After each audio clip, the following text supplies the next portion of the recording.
Baik, Assalamualaikum warahmatullahi wabarakatuh. Kami dari kelompok 1 PPIP akan mempresentasikan hasil kerja kami mengenai Pulse Electric Field.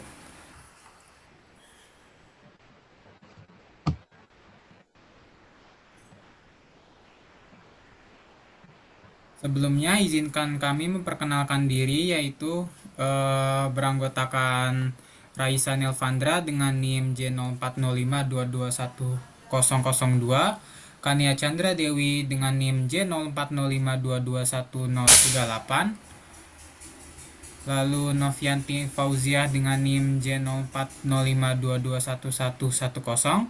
Saya Rahadian Lasa Muhammad dengan NIM J0405221149, dengan Nurani Amalia Tunisa dengan NIM J040522111160.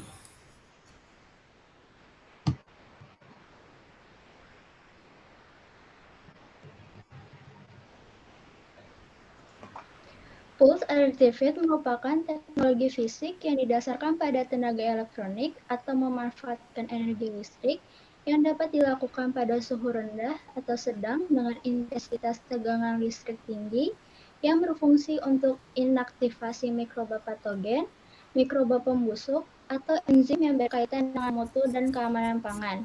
Metode ini sangat bagus untuk diaplikasikan pada makanan yang berfase cair dan semi cair untuk mengawetkan, melunakkan jaringan bahan makanan, meningkatkan kualitas hasil ekstraksi, meningkatkan kualitas hasil pengeringan, dan meningkatkan kadar nutrisi makanan.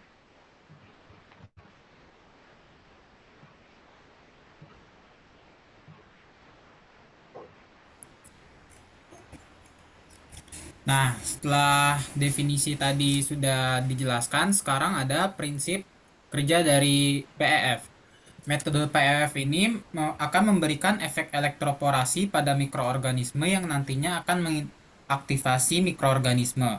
Nah, cara PEF ini untuk mengaktifkan mikroorganisme ini adalah dengan melubangi salah satu bagian atau beberapa bagian dari dinding sel mikroba. Nah, nanti isi dari sel mikroba tersebut akan keluar.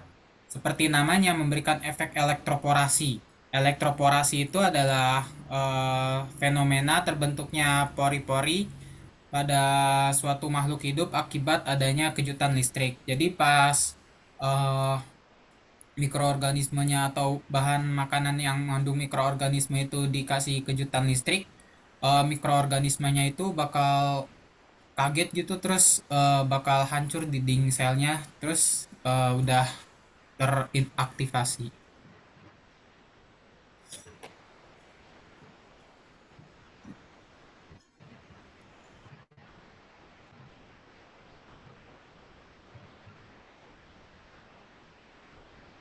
Berikutnya yaitu faktor yang mempengaruhi inaktivasi mikroba pada PIF.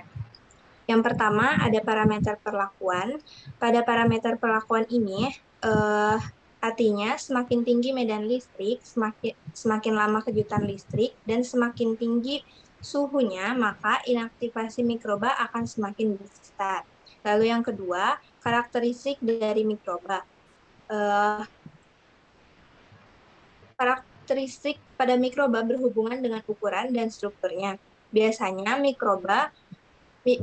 mikroorganisme yang memiliki ukuran lebih kecil itu lebih resisten dibandingkan dengan mikroorganisme yang berukuran lebih besar karena berkaitan dengan cross membrannya.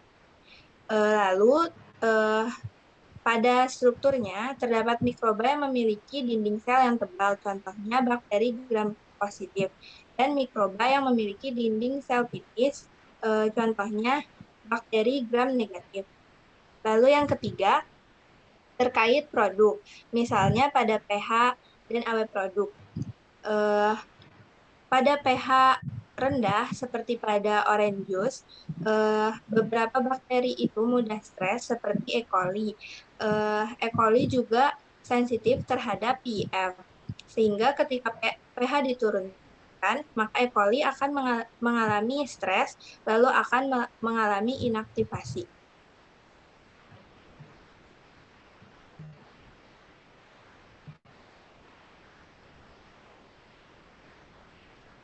Selanjutnya, cara kerja PEF. Yang pertama, raw product dari tangki akan dipompa ke dalam treatment chamber. Nah, uh, raw product itu akan dipompa oleh pump. Di dalam treatment chamber ini, maka bahan akan dikejutkan dan membunuh mikroba-mikroba yang ada di dalamnya. Di dalam treatment chamber ini terdapat dua elektroda, yaitu elektroda positif dan elektroda negatif. Elektroda positif yaitu katoda, sedangkan elektroda negatif yaitu anoda. Nah, di kedua elektroda ini akan ditempatkan di antara bahan yang akan dikejutkan aliran listrik. Aliran listrik itu dialirkan oleh voltage pulse generator. High voltage pulse generator ini akan dikontrol oleh monitoring system, di mana di dalam monitoring system tersebut yang pertama, sumber tegangan AC ini akan dihubungkan ke sisi tegangan rendah dari transformator high voltage. Hal ini akan dilakukan untuk membangkitkan induksi agar menimbulkan output dengan tegangan yang tinggi. Lalu arus DC yang keluar dari rangkaian penyearah juga digunakan untuk mencatu rangkaian osilator dan rangkaian driver. Rangkaian osilator ini berfungsi untuk menghasilkan pulsa. Pulsa yang telah dihasilkan dari rangkaian osilator akan dikendalikan serta diperkuat lagi dengan rangkaian driver. Setelah tegangan tinggi berpulsa ini terbentuk, selanjutnya akan disalurkan pada penembak tegangan tinggi. Nah, di penembak tegangan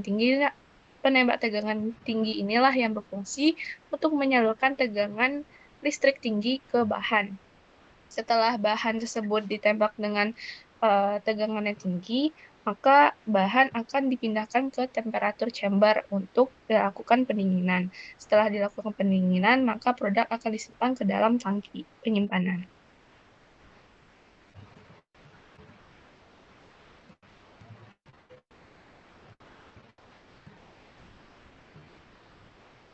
Selanjutnya, komponen-komponen yang ada di dalam PEF tersebut. Yang pertama, ada osiloskop. Nah, osiloskop ini digunakan untuk mengamati bentuk gelombang pulsa. Lalu ada sumber daya yang dihasilkan oleh generator DC, yaitu mengubah tegangan dari saluran utilitas menjadi AC tegangan yang tinggi. Energi dari sumber listrik disimpan dalam kapasitor dan akan dikeluarkan melalui ruang pengolahan untuk menghasilkan medan listrik pada bahan makanan.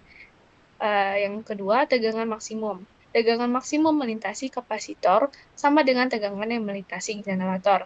Bank kapasitor diisi oleh sumber daya arus searah yang diperoleh dari sumber utama arus alternatif reguler yang akan diperkuat.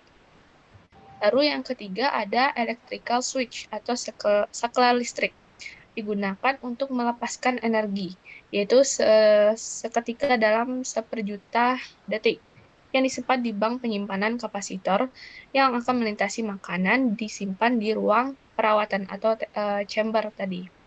Yang keempat, selain komponen utama tersebut, ada beberapa bagian tambahan. Dalam kasus sistem yang kontinu, pompa digunakan untuk mengalirkan makanan melalui ruang pengolahan. Sistem pendingin ruang dapat digunakan untuk mengurangi efek pemanasan ohmik dan mengontrol suhu makanan selama pengolahan.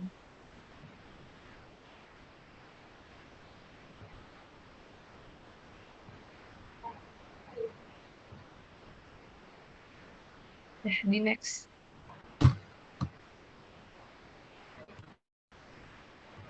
Nah, baik, selanjutnya adalah produk yang menggunakan teknologi PEF. Nah, biasanya teknologi PEF ini digunakan pada produk yang berupa cairan atau liquid.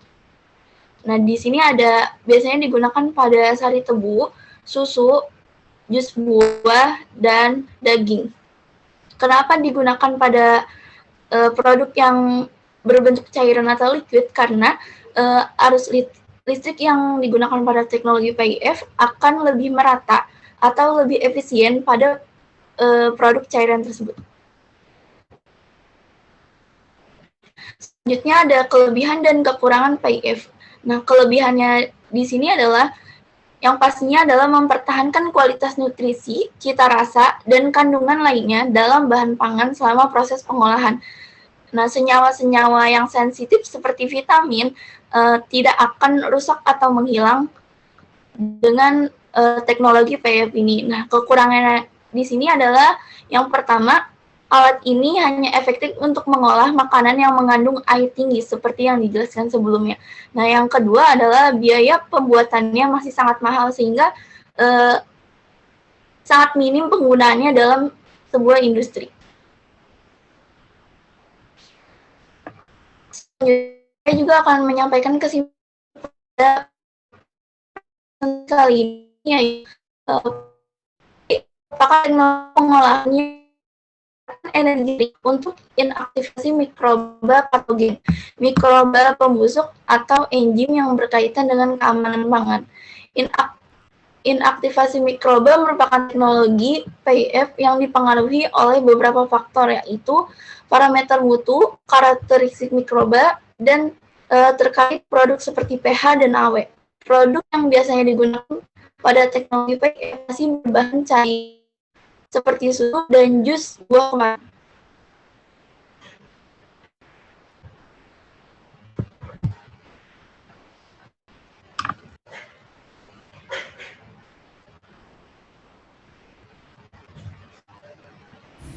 Nah, sekian presentasi dari kami. Terima kasih.